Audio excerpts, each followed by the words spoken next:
السلام علیکم ناظرین، فیصل وائس یوٹیوب چینل پر خوش آمدید۔ ناظرین، آج ہم اپنی ویڈیو میں ہمارے رسول اللہ صلی اللہ علیہ وآلہ وسلم کی ایک شیر خوار بچے سے گفتگو کا واقعہ بیان کریں گے۔ ناظرین، اگر آپ نے ابھی تک میرا چینل سبسکرائب نہیں کیا تو پلیز کر لیں اور بیل آئیکن بھی پریس کر دیں تاکہ ڈیلی آنے والی ویڈیو آپ تک پہنچ سکیں۔ تو ناظرین، بڑھتے ہیں ہم آج کی ویڈیو کی طرف۔ ناظرین، ایک مرتبہ ہمارے رسول صلی اللہ علیہ وآلہ وسلم ایک گاؤں میں تشریف لے گئے۔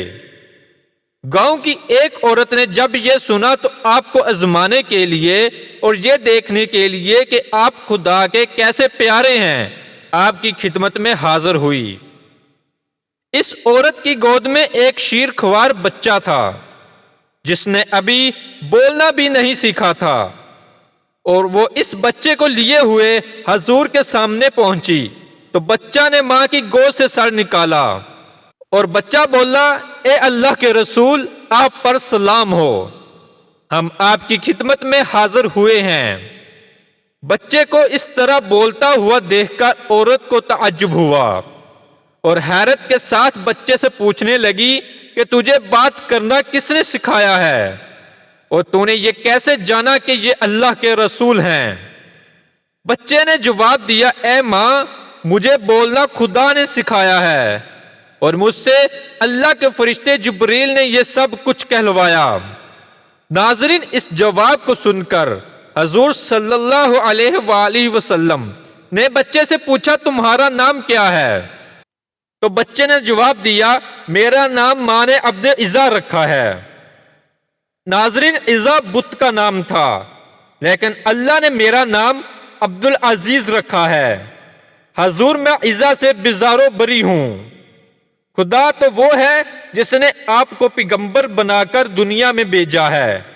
ماں نے یہ معجزہ اپنی گود ہی میں دیکھا تو مسلمان ہو گئی۔ ناظرین، ہمارے حضور صلی اللہ علیہ وآلہ وسلم کی رسالت کو جن و بشر اور شیر خوار بچے بھی تسلیم کرتے ہیں۔ ایک ناسمجھ بچہ بھی حضور صلی اللہ علیہ وآلہ وسلم کو پہچان گیا، لیکن آج کل کے بعض بات سمجھ ہونے کے مدعی اور دانشور کہلانے والے حضور صلی اللہ علیہ وآلہ وسلم کے ارشادات عالیہ کو تسلیم نہیں کرتے اور ان ارشادات کو اپنی سمجھ کے سانچے میں ڈھالنا نہیں چاہتے۔ در حقیقت جو حضور صلی اللہ علیہ وآلہ وسلم کو پہچان لے وہ بچہ بھی ہو تو بالغ نظر ہے، اور جو نہ پہچانے وہ بوڑھا بھی ہو تو نابالغ ہے۔ اور یہ بھی معلوم ہوا کہ ہمارے حضور صلی اللہ علیہ وآلہ وسلم کو ایک بچہ بھی مان لیتا ہے کہ یہ اللہ کے رسول ہیں، لیکن بڑا ہونے پر جیسی اسے صحبت ملے ویسا ہی ہو جاتا ہے۔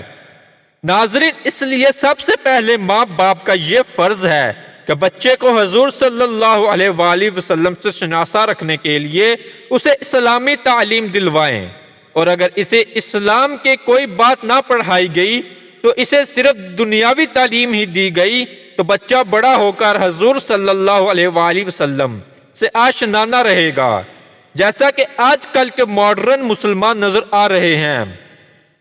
ناظرین، انہیں دنیا بھر کی تاریخ یاد ہوگی مگر اپنی اسلامی روایات کا کچھ پتہ ہی نہیں، نماز تک پڑھنی نہیں آتی۔ اس لیے مسلمان پر لازم ہے کہ وہ اپنے بچوں کو سب سے پہلے اسلامی تعلیم دے، ورنہ بڑا ہو کر وہ کچھ بھی بن جائے کیا فائدہ جب حضور ہی سے شناسائی نہ رہے۔ ناظرین، ہماری آج کی ویڈیو آپ کو کیسی لگی لائک اور کمنٹ کر کے ضرور بتائیے گا۔ ملتے ہیں اپنی اگلی نئی ویڈیو میں، تب تک اپنا بہت سارا خیال رکھیے گا۔ اللہ حافظ۔